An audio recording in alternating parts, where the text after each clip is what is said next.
One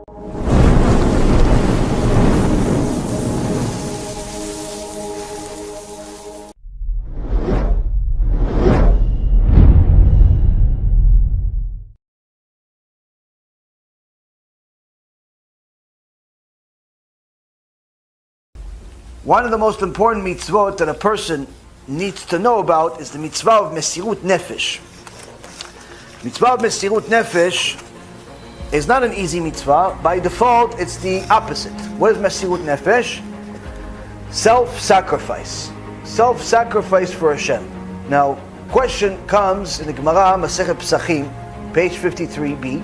It says, when do you know that you are a Eved Hashem, a servant of Hashem?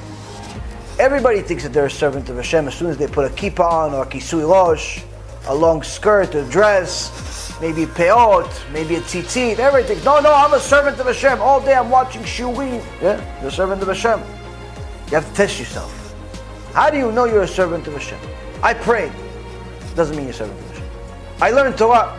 Doesn't mean you're a servant of Hashem. I do mitzvot. Doesn't mean you're a servant of Hashem. Who's servant of Hashem? Moshe Rabbeinu was servant of Hashem. But you're also obligated to be servant of Hashem. Eved Hashem. How do you know? We're all obligated to be Eved Hashem. The ladies, the men, everybody. Not to be Moshe Rabbeinu. Everybody's in their own level. But the point being, we're all obligated to do it. How do you know you're there? How do you know how did you get there? As soon as you come to the conclusion that you're going to do what Hashem said, even when you don't want to, that's when you start understanding the role of an Eved Hashem. If your servitude of Hashem is only on your conditions, you are as far from being an Eved Hashem as Bilam was. If you are going to serve Hashem only when it fits your agenda, only when it fits your schedule, only when it fits your budget, only when it fits your lifestyle, you're not an Eved Hashem. You're just another person that maybe does some mitzvot. An Eved doesn't have his own or her own will. An Eved has the will of the master. Now, of course, that doesn't necessarily mean that he wants to do it, but he's going to do it because the master said so. So that means that the master said, wake up early in the morning. I don't want to wake up in the morning. Who wants to wake up early in the morning?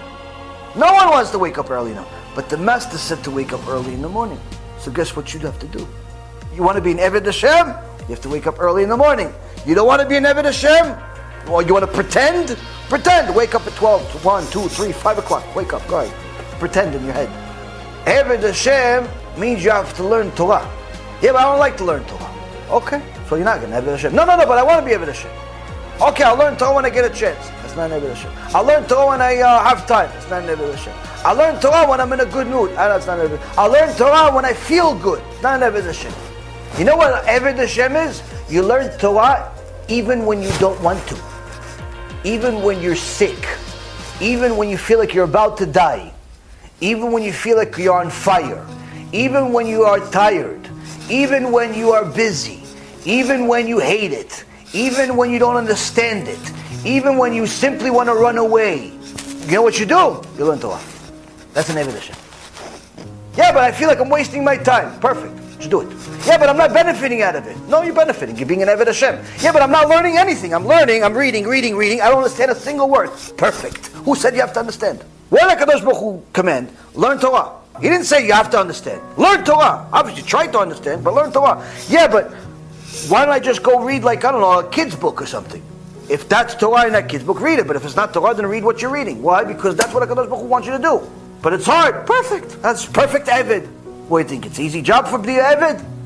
An Eved Hashem, Rabotai, is the person that when someone insults him, when someone yells at him, especially when it's his wife, especially when it's her husband, and she knows Hashem doesn't want me to respond.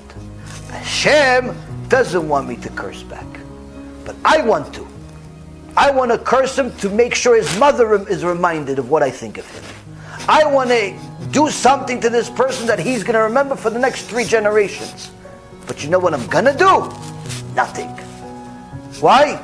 Because Hashem doesn't want me to do it. I want to do it. And I actually think he deserves it. What am I going to do? Nothing. I'm going to sit quiet. Tatale, I love you, honey. while he's cursing me. You're so cute when you curse. You're so adorable. What do you want to eat? What do you want to eat? You want salad with the steak?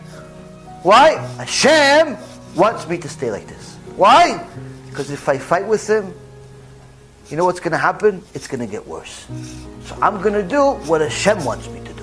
What HaShem wants me to do, stay quiet. Yeah, but he's insulting you publicly. He's writing stuff against you on the internet. He wrote 8, 9, 10 articles about you. He called you names. He did this. Baruch Hashem. What do you mean Baruch Hashem? Why don't you tell him back? Why? For what purpose? To show who? Who am I showing? Did he insult Hashem? No, he insulted you. Who cares about me? If he insulted Hashem, that's something for me to respond to. Insulted me? Who cares about that? Why? Hashem. It's only that matters. And Eved Hashem Rabotai Yekarim means that you're going to do a bunch of stuff that you don't want to do. Why? Hashem wants you to do it. And as soon as we realize that that's the life we're supposed to aspire to be, that's when we begin our journey of being an Eved Hashem.